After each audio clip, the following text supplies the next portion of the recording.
Hey everybody, my name is Paul Esden Jr., aka Boy Green. I'm the New York Jets digital reporter for Heavy.com, and it's game day, baby. That's right. What is more exciting than primetime preseason football? I'm not quite sure. But you know what? We got the New York Jets, the Atlanta Falcons tonight for what is supposed to be the dress rehearsal for the season. We'll get into that immediately with our special guest here on the show. We're streaming live simultaneously in 3 different places. The Heavy on Jets Facebook page with over 20,000 of you crazy Jet fans. Thank you so much for joining us. We're streaming live on my YouTube channel, youtube.com/boygreen25, and of course on my Twitter account, at BoyGreen25 as well. Again, like the video, hit subscribe, and let's bring in a legendary guest, a superstar, and a fellow teammate at Heavy.com. That is our NFL front office executive and insider. That is Randy Mueller, former NFL general manager, former executive of the year, and we're pleased to be graced by his presence. Randy, how are we, baby? I'm doing great, Paul. Thanks for the invite. It sounds like you're on a heavy dose of that Robert Saleh Jets Kool-Aid today. I like it.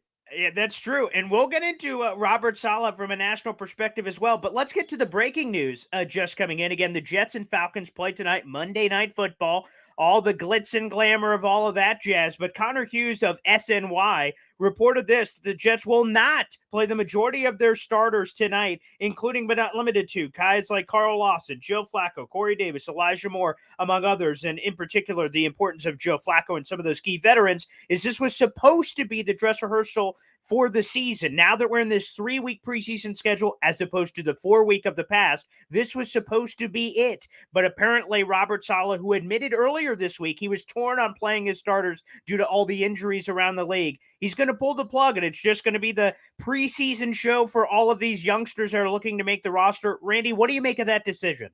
Well, I think there's a lot that goes into these decisions. That's for sure, Paul. I think you see it league-wide now.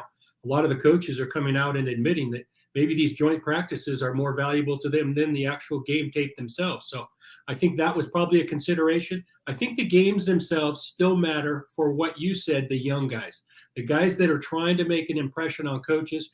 Let's face it, it's a contact sport, and you're going to get contact and tackling and everything else in these games. You will not get that in the joint practices.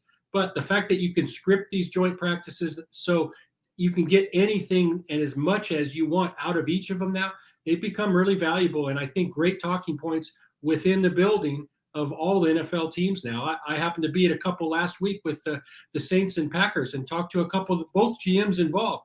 And they both said, hey, these joint practices now are taking precedent over game film. And I never had that luxury per se. They can get a lot done without risking injury for the most part. And I think that's what you see Robert doing is minimizing risk from injury. Let's face it, the Jets have already been dinged with enough injuries now. They're kind of walking on thin ice already, and they don't want to start the season with any more. So you have to measure that against the actual speed of the game, the timing of what a real game does to your execution. So those have to be factored in when you decide how and when are going to be the best ways to get our guys ready. I think you're always going to have old school thinking. Andy Reid in Kansas City, they practice hard every day. They wear pads most days. They actually do a lot of contact. They play Pat Mahomes. They play starters. You have that, and voiced against some of the younger guys who think they can get a lot out of these joint practices. So 2 ways to skin the cat. I'm not sure we have enough data to know exactly what is correct, but each coach definitely knows what's right for his team for sure. And Randy, I think you're 100% right. There's not enough years of data. The joint practice action in terms of any level of consistency just isn't there. The Jets prior to last season in this Robert Saleh era, it is a coach-to-coach basis. Adam Gase was not a fan who was here for 2 years of joint practice in general. They did not run it for 2 years. Now, over the last 2 years, the Jets have, in fact, run it with the Green Bay Packers, Philadelphia Eagles last year, and the Falcons this time, and also the Giants next week, which will be coming up, which means the Jet starters, outside of what they did in that initial preseason game against the Eagles, will not play at all, because this third preseason game will be exactly as it is in the past, of that fourth preseason game where none of the starters play and they simply get ready for the season, which will be pretty interesting. Rand, I do want to pick your brain because Robert Saleh made a comment that seemed to raise a lot of eyebrows. And when he was talking about the decision of whether or not to play as starters in this game tonight, week 2 of the preseason, Monday Night Football, he said, well, Monday Night Football here. It's there's a little extra juice, and I'm sure there is for the fans that I'm seeing pouring in the comments here, which is exciting. But Monday Night Football for a preseason game, should that at all be a factor in a decision whether or not to play starters or not to quote unquote get themselves ready for what the regular season's going to be like? What'd you make of those comments? Well, I agree with part of it. The game is on Monday. I'll give him that. It is far from real Monday Night Football. And no, to answer your question, I would hope that doesn't enter in to the fact that we're going to play starters or not because we're on Monday Night Football. Again, far from it. I think there's the speed of the game is in one speed in practice. It's another speed in preseason. Then it's another speed in regular season, but yet kicks up into fifth gear in playoff time. So this is another gear up. Yeah, it's a preseason game, but it's nowhere near the atmosphere you would see on a Monday night in a regular season. So I think Robert's trying to do his part of hyping the game a little bit and trying to get his guys to understand that it is something different than practice. I think that message probably was sent for the locker room itself to kind of amp them up a little bit. I think you see that around the league now with these joint practices because they've become such a prevalent deal. Coaches now try to amp their guys up for this because they know the speed is the important thing to get their work done, and they get that speed in a regular preseason game. You don't necessarily get that all the time in practice, but I think it's all part of manipulating the mindset of your players to get the most out of each potential opportunity to, one, evaluate them, and two, work together as a team. I think that's the big difference that we see now is if in these preseason games, Paul, like we talked about, it's great for the young guys. It's not really a reflection of how your team is going to be, how good we're going to be, how, all of the execution of the offense and the schemes and the game plans, because we know that doesn't exist. But you can do that in these joint practices and not have to share the film with the rest of the world. So I think that's a key point. Strategically, you can do a lot more. So I don't think Robert meant any. I don't think his comments were meant to strike this Monday night game as something huge. It's just a way to maybe get his players to step it up a little bit.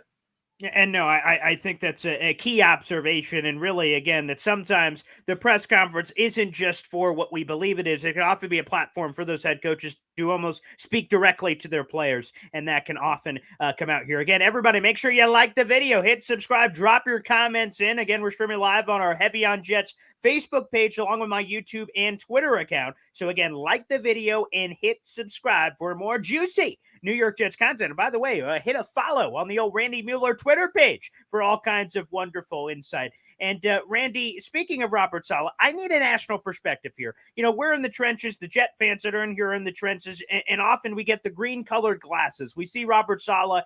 He is this emotional guy that kind of revs up the fans, and he has a way with words in the press conference, which is always interesting. He wears the T-shirts, positive vibes. He had the 60%, which was a tip of the cap to the Navy SEALs and our armed forces, and the percentage of the brain and the percentage of the body that we can't access until we get to a certain point. So there's all these isms about him that are very interesting. But I'm curious, a national perspective, Randy. You cover the entire NFL, not just the New York Jets. What is your take on Robert Saleh as he heads into year number 2 after year number 1, where, quite frankly, the Jets were 32nd in defense, and he is a defensive guy. So there's a lot of reasons for negativity, but also reasons for optimism. Where do you stand? Well, I think it's a good point. I think the national perspective is a little different, which is kind of surprising because, as we know, over the history of time, the New York media has always been very critical. I think there is definitely a positive vibe with what Robert's upbeat attitude has brought. You mentioned the T-shirts and those things. That is great from a fan's perspective. But I would speak mainly for my locker room in that if he can make a difference strategically on Sundays and Monday through Saturday in the game plan and execution of it, that's where his bread's going to be buttered. It's not going to be in the messages he sends, not going to be in the T-shirts, not going to be in any isms per se. It comes down to the bottom line is, can I make a difference on Sunday? And to do that, you've got to install a genuine game plan that works Monday through Saturday. So I think that's the national perspective a little bit, is that I think the jury's out. The same can be said for Joe Douglas. Let's face it. The Joe Douglas treatment has been kid gloves in New York terms for 4 years. I mean, this is Joe's 4th season starting as the GM. So when I hear, rebuilding. It's a rebuild. Well, how long are we going to rebuild? This is 4 years of rebuilding.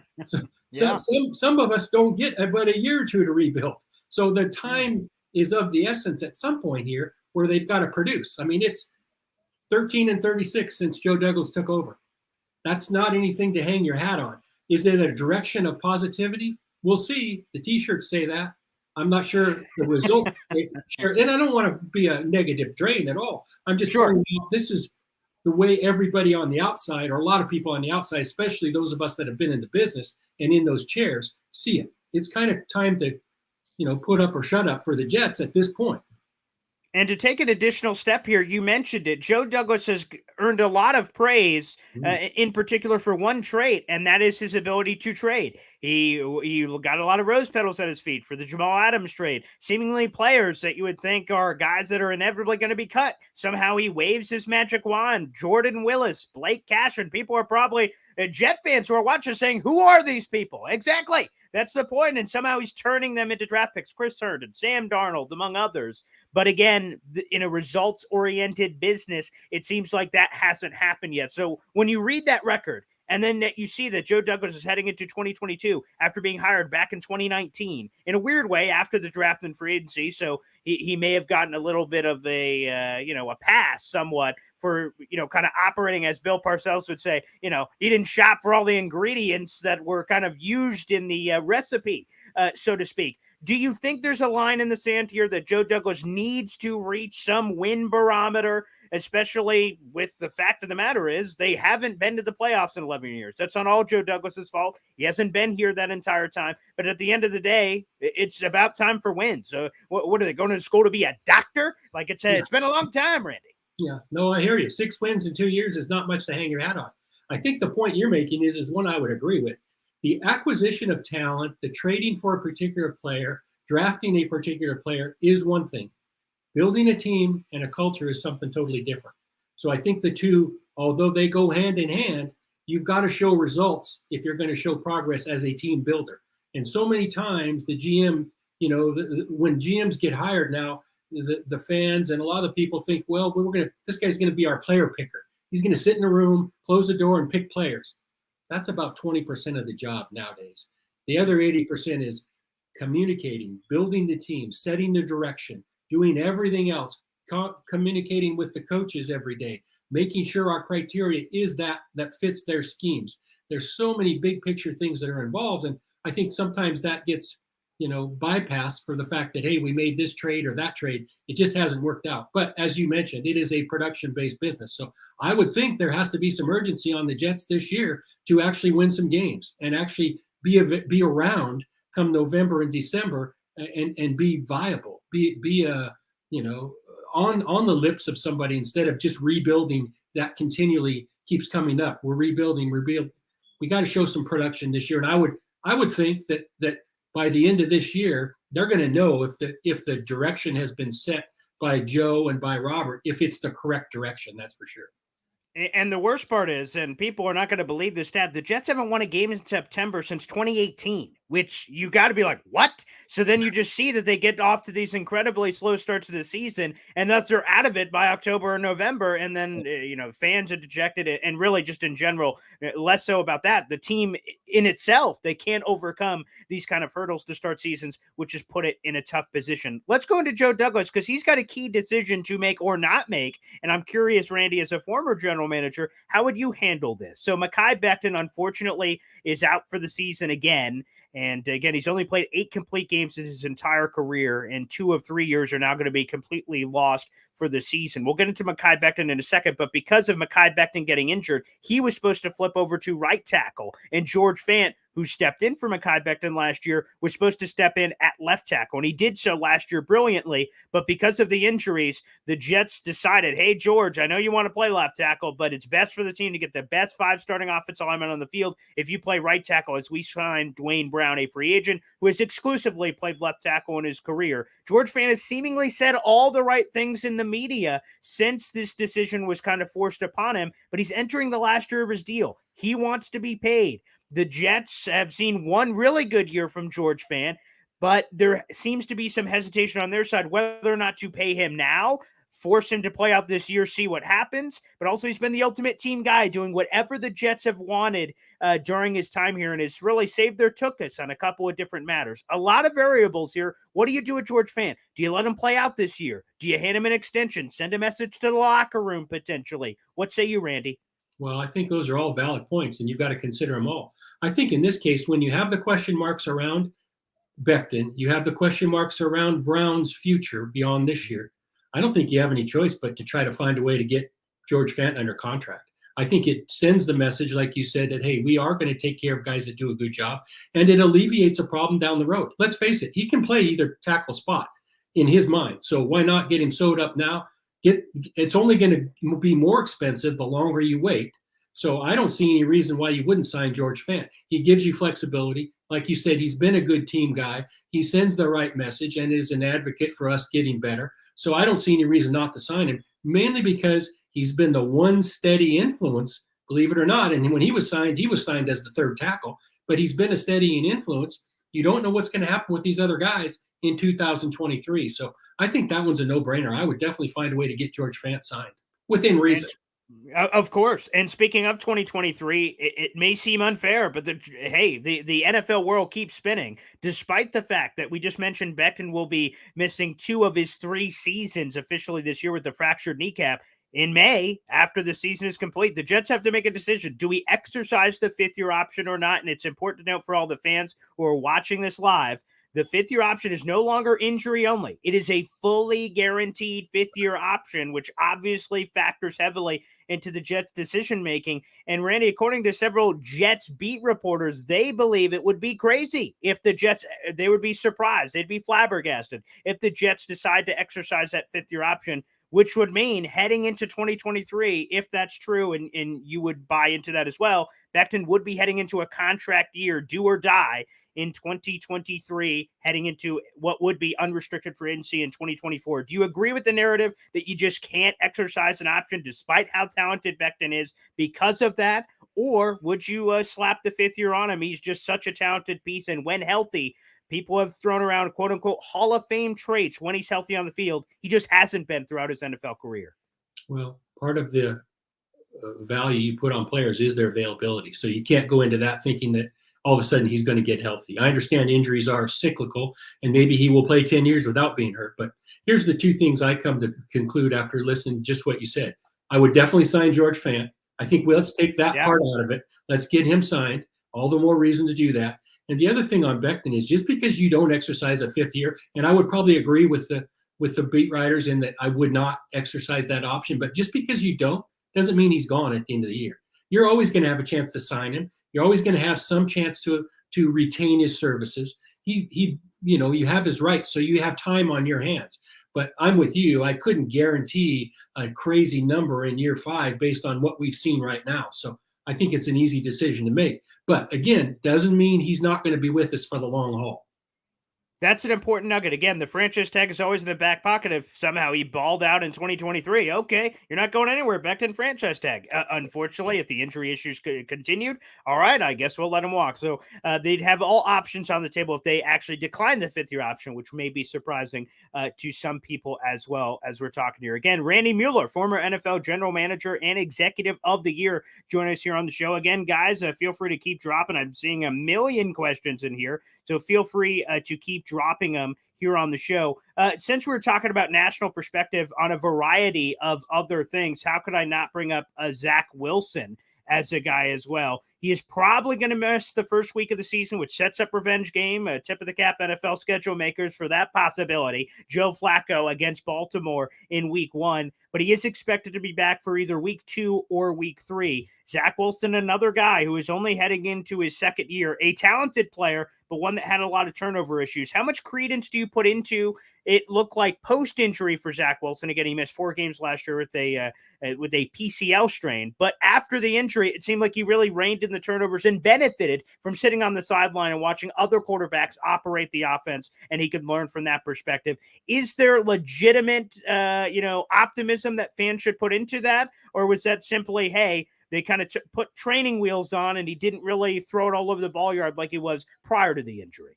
Well, I think there's a lot to digest there. I think in this case for me, Paul, Zach Wilson, I really don't have any doubts about. I don't think he's going anywhere. So I think Jet fans should take a chill pill. He's going to be your quarterback for the next 2 or 3 years. So if he has to miss a game or two this year, guess what? He might miss another game or two later in the season with something else. That's just part of doing business, right? It's the price we pay. But I don't see the big hubbub about his struggles last year or where he's at this year, because I see it as a process. I see it as an answer we're going to find out in another couple years. These guys got to play. They've got to see everything. They've got to understand the speed of the game. The fact that, like you said, he may have reined it in a little bit, fine. But don't forget, we drafted this guy because he can make all the throws. He will take a risk every now and then. I don't want a caretaker back there in the pocket who's not willing to take any risks. I was all in on Zach Wilson when they picked him. My feelings haven't changed one bit. In everything I saw last year, I see the same guy. I think he's going to be fine. Now, the system may have to be tweaked a little bit to suit his skill set, but that would happen everywhere. So I don't have doubts about Zach Wilson. Maybe Jet fans are always looking for the grass being greener on the other side. I don't see it. I think they get by with Joe Flacco. If I was going to have a question, I'd have a question of what are we doing with 37-year-old Joe Flacco in the interim? Maybe we ought to work on a little more longer-term plan as a backup to Zach Wilson, if that's the case. So, I'm not doubting Zach Wilson. I think he's going to be a good NFL quarterback, and I really haven't seen anything, despite all the stuff that happened last year, that's going to make my feelings change, at least to this point. Let's go to the offensive line, the trench warfare, if you will. The New York Jets on paper, and I will put that in bold letters and in all caps, on paper, the Jets offensive line looks pretty good. Some people said it has top 10 potential. One person even said that it has top 5 potential, but that is potential. And on paper, the fact of the matter is you're having a lot of movement. Laken Tomlinson comes in. He's a new starter. Elijah Tucker, your young promising guard, is now learning a new position, flipping over to right guard. Connor McGovern, their center, is returning from last season. And now you have Dwayne Brown off the street. Obviously, he's a new starter. And George Fant did begin last season at right tackle, but for the majority played left tackle. So a lot of movement, but not a lot of continuity with Dwayne Brown coming so late in the process. These guys haven't really worked together. How big of a concern is that heading into the season? Of all the things you've mentioned so far, Paul, this would keep me awake at night if I was Joe Douglas. Mainly because this is the group year to year that I always wanted to minimize change with. The change that they've endured, like you mentioned, for these new guys coming in at different tackle spots and different guard spots, that worries me because the communication is an issue and it is a process. Fortunately, Connor McGovern has been around and he does know how to make things happen. He can be the communicator and the leader up front. I think a lot of pressure falls on him to communicate protections, to communicate with the other offensive line mates. So they've got a lot of things that they need to experience in the next couple of weeks. And in a nutshell, I think these joint practices are really valuable for that. They're going to see all kinds of different defenses. If I was Robert Saleh, I would instruct whoever they're having their joint practices with to throw the kitchen sink at us. Don't be afraid. Let it blitz every time you want. Do all kinds of crazy things. Our guys need to see it. That's what I would be telling us behind the scenes. We need to see all this stuff and see it now because we've got to work through the communication with those guys up front. That's the one group that needs to play in a united way and a united front. They've got to play as one. So the changes up there would make me nervous. I think McGovern is really the linchpin for it all. And that's where they need to spend their time the next couple of weeks in these joint practices is really communicating and getting that group to come together somehow, some way. I'm not concerned that Dwayne Brown isn't playing tonight. He'll get his reps next week, but they've all got to get on the same page in every way they can. And I think that's probably the number one priority for this team between now and the opener is to get the offensive line to play together as one unit. Randy, is there any way to simulate live bullets, or it just is what there's nothing you can do? Again, there's the joint practices and other opportunities and even practice, but actual live reps together in preseason games, which again, obviously we haven't gotten. Dwayne Brown was not signed by the Eagles game, and for this Falcons game, he's not playing. And then the last game, it doesn't look like he will probably play in that one either. So there will be no live game action together, but in terms of simulation, is there any way to do that, or simply, hey, the reps are just going to have to come and they're going to have to be a work in progress once the season officially gets here? No, I think you can simulate that, Paul. I really do. And that's why I think these joint practices are really a blessing in disguise for the Jets because they'll use that in every way they can. Plus, I think you can get You might not be able to get 100% replication of speed of all these things happening in practice, but you can get 85, 90% of it. They just need reps together, seeing it all. And then they need to make adjustments on the fly and be able to communicate on the fly. That's the biggest thing they need to do. You don't get a chance to wait till halftime to make adjustments with your offensive line. If you do, the game's going to be over. We only get 8 or 9 series possessions a game. So they've got to find a way to do it, and then they've got to do it in a timely fashion while they're in the huddle, in between plays, after they break the huddle. Those are the nuances of playing offensive line as a group that you've got to be able to communicate. They just got to rep it to death. Those 5 guys and whoever else is involved in that, they're going to spend as much time together, I would think, over the next 3 weeks as any group in any family, in any setting, anywhere. That's what they're going to have to become, so that come opening weekend, they can actually see things, make adjustments with those things that they see, all on the fly.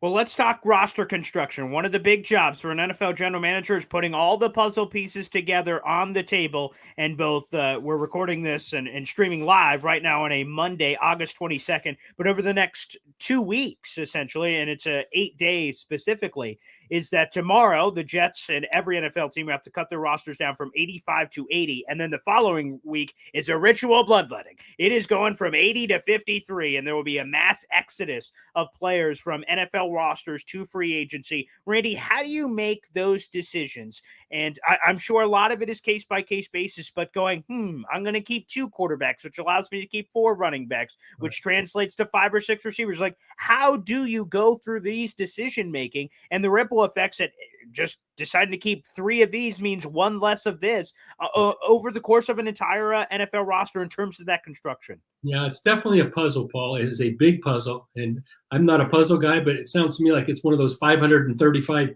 part puzzles. Oh, yeah. So you've got to rob Peter to pay Paul. None of these decisions individually are made in a vacuum. It's just not that simple. You've got considerations because, like you said, you're going to 53, but then you're pumping 16 of these guys back on your practice squad. Right. So you've got to, who can we get through waivers in order to get back on our practice squad? The risk assessment on the players that you're going to waive with regard to losing them is an issue. There may be some guys that you're kind of lukewarm on, but they haven't developed like you want, and it makes sense to, hey, let's put this guy in the practice squad. But I know if I put him out there, 31 other teams have a chance to grab him too. And if that happens, I'll never see this guy again.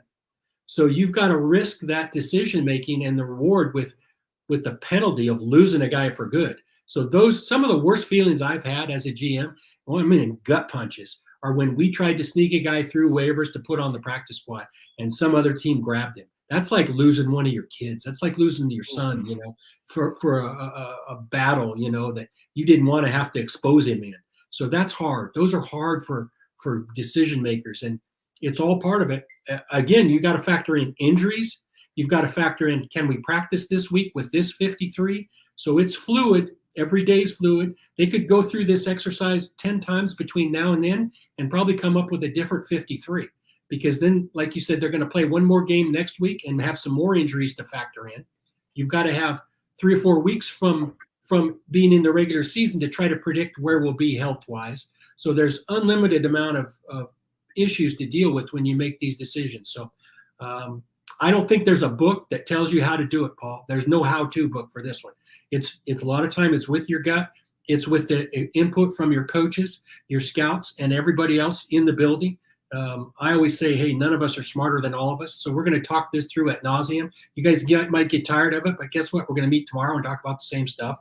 So I think it does put everybody on the same page. And it's much like preparing for a draft. You've got to think through every scenario before it happens so you can vet it.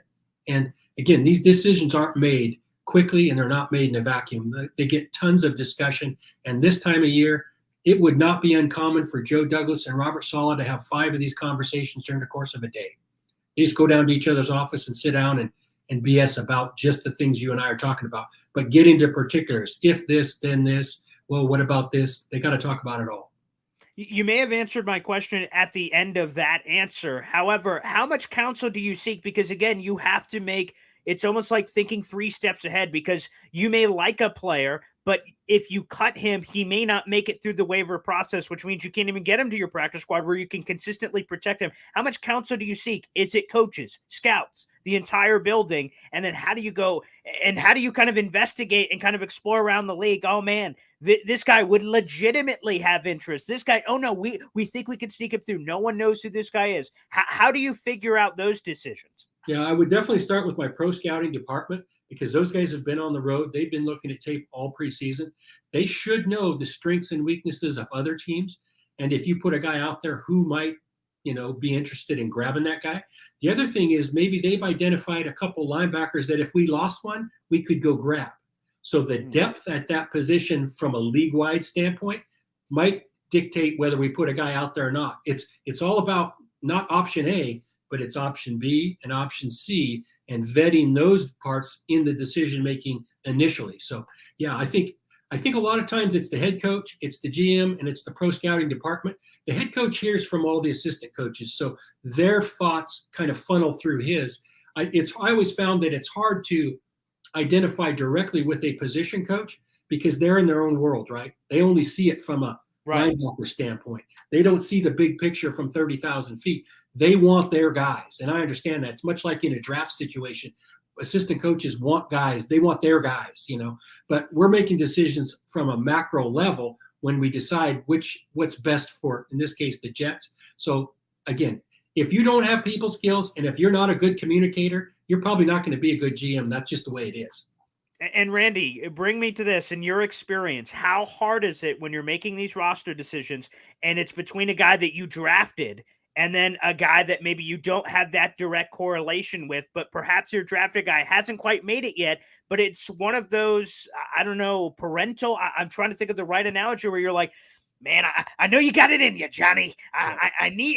We're going to keep you on the roster over this guy. It's close, but I'm going to keep you because I drafted you. I believed in you. It's harder for me to cut you than Joe Blow over here because I drafted you. I've got investment in you. It looks bad on me if I cut you because I drafted you as opposed to me keeping the other guy. How hard is that decision, or is it not hard at all? You just kind of see the board as it is and you keep the best 53 possible. Oh, I think it's there. I think you've got to set ego aside. You've got to set your pride aside as an evaluator and as a team builder, and you can't make two wrongs don't make a right.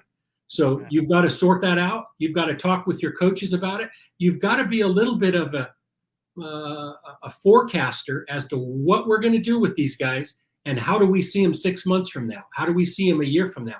The other angle is that your coaches are always going to be pushing for is we've got to practice this week. We need the guys that the right group of guys to actually practice with this week to get better. And sometimes that's hard to please everybody as well. You're not going to please everybody at the end of the day to make these decisions, but I don't think you can let your pride or your ego be involved. That's for sure. That makes it a little sticky because the other thing is everybody else sees this. And I think you lose a little bit of credibility when you're always out to protect your own or your own turf or somebody that you had a hand in picking. So I think somebody has to be an independent evaluator. Sometimes there's a different set of eyes. And usually that's the GM. You can kind of take a step back and kind of see everybody's opinions before you make these decisions. All right, Randy, let's get one more fun one off the wall here before we get you out of here.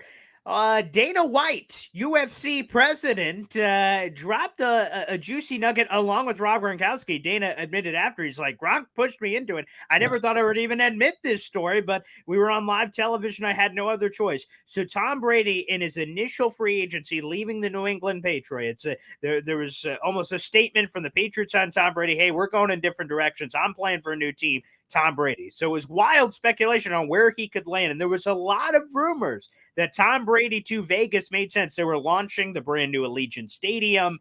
They had the brand, they had Gruden, they had everybody. It seemed like that could be a possibility, but we found out from Dana White that it was more than a possibility. He believed that he got it to the goal line. For those who don't know, Dana White, Tom Brady, even the Krafts and everybody have a very tight relationship, political ties and other things of that nature. And Dana White revealed that the package of Brady and Gronk were to the doorstep, to the goal line.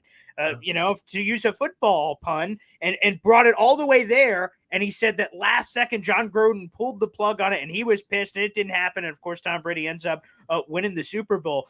Is this true? Do you think this is just Dana White blowing smoke up skirts here, and then now Raiders fans could just bang the table saying, we could have had a Super Bowl? Like, what do you make of all this that just came out this week? Well, I'll say this. I've never had anybody broker a deal for me, but I would welcome if they wanted to, especially one of this size, that's for sure. So that struck me a little odd, is that all my years in the league, I never had anybody come to me and said, hey, I could make this happen. Like this was like the Godfather or something, Right. And I liked it. And I do think it was true, because I did listen to the piece like you, Paul, and Dana White hesitated before he told this story. He kind of said, Gronk, do you want to go there with this? And that told me that there's some truth to this. And I guess the biggest thing for me was John Gruden said no to this. Yeah, I know. What? QB grinder? Like, what the hell? It told me that John didn't want to give up any of the authority, didn't want to give up any of the autonomy. His offense was not going to change in his mind. And so that kind of, you're probably going to do what Tom Brady wants to do if you get him. So there were some things that would have come with getting Brady. But I think at this point, I mean, obviously hindsight's 20/20, but that might have been a pretty good move for John to actually acquiesce and bring in Tom and Gronk, and it worked out pretty good for Tampa. So again, we can sit here now a couple years removed and say that, but it was a fascinating story. Do I think it's true? Yes, I think there was a lot to it, because at the time, like you said, they were free agents. There was no tampering involved. There was nothing else that could happen. And we know the relationship, like you mentioned, with all these guys from their Northeast ties. So makes sense to me. I know Gruden a little surprised that he wouldn't have, made a move like that. Might have been able to trade Derek Carr to the Patriots, to be honest with you, because they've always been fond of him. So there was some things involved there that kind of make you shake your head. And if you remember, there's been rumors on the street for a year or so of Tom Brady during this period of recruitment saying they're going to stick with that effing guy. Oh, is that the guy? Just saying. I don't know.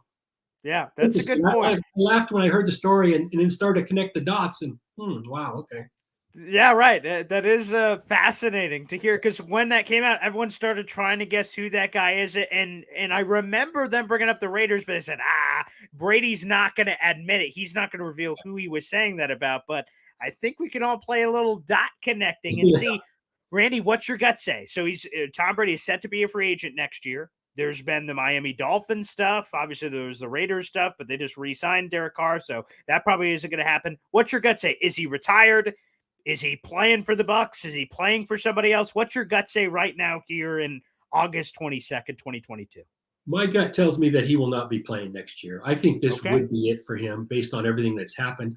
Obviously, his absence during camp, we haven't filled in those blanks yet. I think he had pretty much told his family, hey, I'm going to walk away. I'm going to be a dad.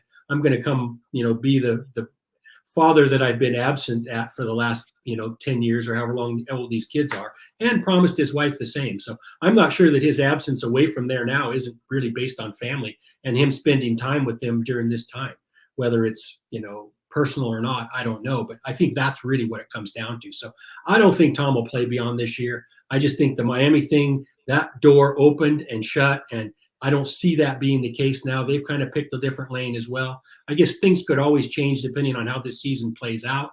And I don't see Tom going on. And at some point, I know it's Tom Brady, but Father Time is undefeated, Paul. And at some point, we're going to see that. And I'm not surmising that it's this year, but it's going to happen at some point. Trust me, time is going to run out. Yeah, I've remembered giving that pitch for the last, 15 years on Tom Brady. Like, up, Father Time's undefeated. This is the year. And, I've been wrong for 15 years. So I don't know when this is happening for old Brady, but sooner rather than later, I think is the key. Randy, as always, again, former NFL general manager, our front office executive for Heavy.com. And, of course, people could read both your articles and appearances on a variety of the Heavy platforms, talking to a variety of teams. I want to thank you, as always, for joining us here on the show. It's always a lot of fun, Randy, to get your insight. Thanks for stopping by. My pleasure, Paul. Anytime. Can't wait to do it again. There he is, Randy Mueller, former NFL general manager, here on the show. Thanks, everybody.